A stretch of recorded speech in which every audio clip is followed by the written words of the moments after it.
Hello everyone. Today I'm going to show you how to make paneer using powdered milk. This is how we used to make when I was living in Lagos, Nigeria, as we didn't have any Indian groceries available there. Even the milk that was available in Tetra packs was pasteurized. So when we made paneer out of it, it never turned out good. Finally, we landed up with milk powder paneer. It came out perfect, and we used to have Nido there. Nido powder is so good, the best to use for mithais and gulab jamuns as well. We used to make everything out of Nido over there. But here in India, it's difficult to find Nido, so I make with Amulya. So use any full cream powder that you get, milk powder. So let's start. We require full fat milk powder, some lemons. These are small, so I've taken 6. If you have large juicy ones, 4 will do also. And water as required, about 7 cups. Now take a large cooking pot, preferably non-sticky one or a heavy based pan.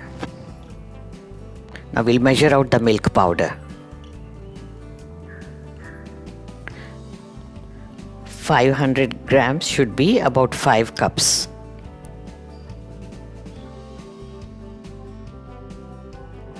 Remember to use full cream milk powder. Never use low fat. The paneer you get will not be good enough.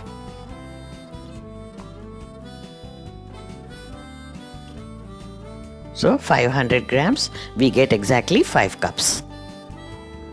It's always good to measure everything. Now we are going to dilute this milk powder with water. Initially, I'm adding about 5 cups.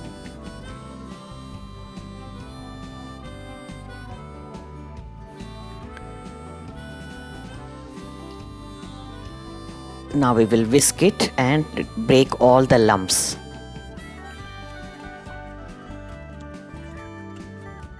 Once you make sure all the lumps are broken and the liquid is smooth, the milk is very smooth and nice, then we'll add some more water. I'm adding 2 more cups. Actually, the quantity of water doesn't really matter because we are finally going to curdle it anyways. So about 7 to 8 cups should be sufficient in 5 cups of milk powder. Now put the pan on the gas and continue whisking. After some time you can use the ladle now. Make sure the milk doesn't get stuck to the bottom and get burnt. You have to continuously stir until it starts boiling.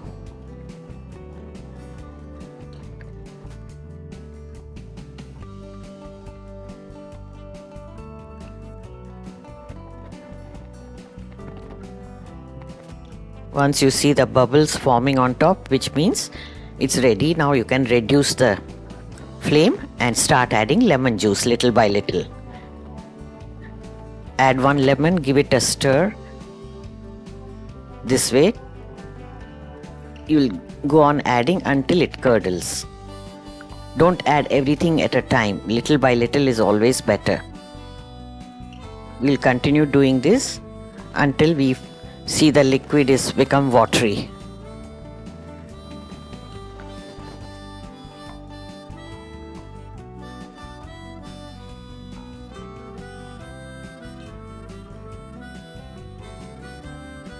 I have added all the 6 lemons because they were so tiny. Now you can see it's curdled very well. When you can take the liquid in the spoon and see it's watery, which means the paneer is ready.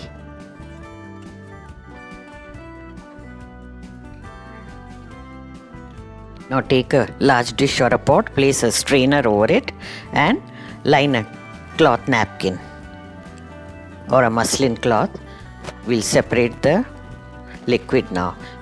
Initially I'm doing it with a perforated ladle, which is easier.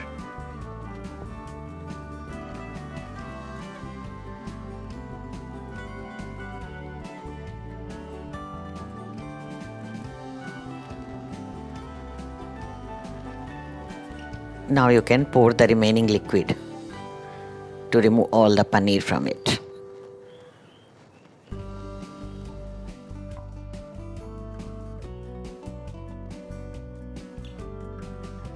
gather it with the ladle so that it forms into a lump.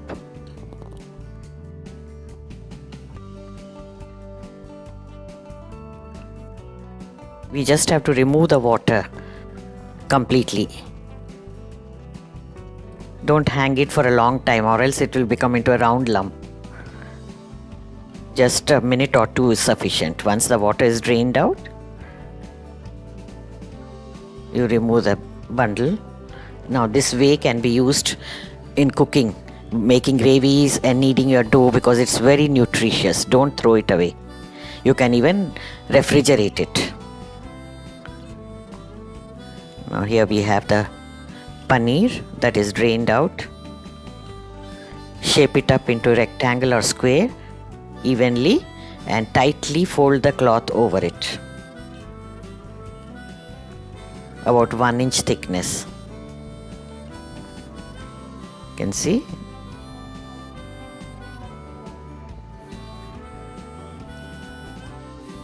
Put it in a plate or a tray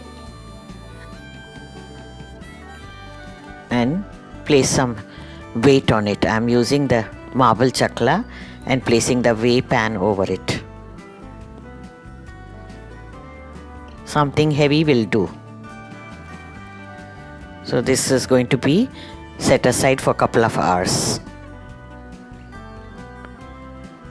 After 2 hours you can just check it out. It's perfectly set. It's nice and firm. Open the napkin and remove the paneer.